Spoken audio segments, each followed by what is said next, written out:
Thanks for joining us. I'm Julia Smith. It's primary election eve and quite a few statewide races are on the ballot, but so is an amendment. Kenesha Dees is live in the studio with the details. Kenesha, tell us more about this amendment.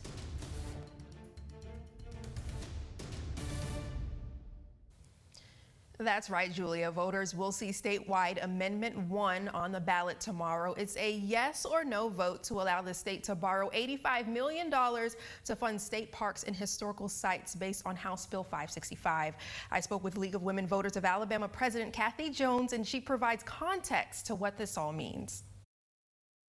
Well, if we vote yes, then what that means is that we would have the money to be able to maintain the facilities that the state has acquired for the citizens of Alabama.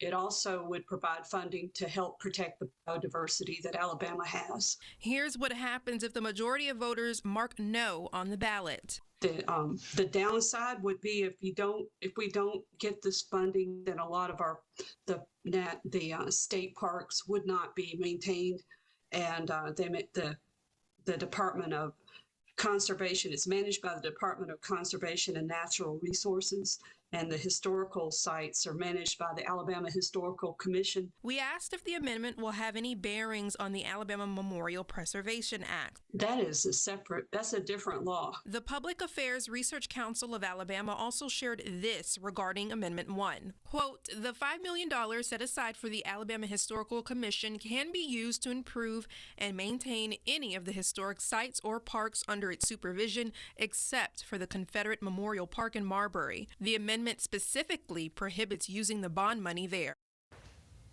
Very much needed insight. As for Jones' predictions on seat races, here's what she had to say.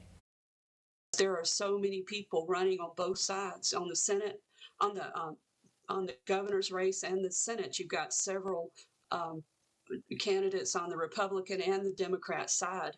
And if one of them doesn't get to 50%, is my understanding that they'll be doing a runoff. And so it's going to be a nail biter. And if we do see a runoff tomorrow, runoff elections will be held next month. Over to you, Julia.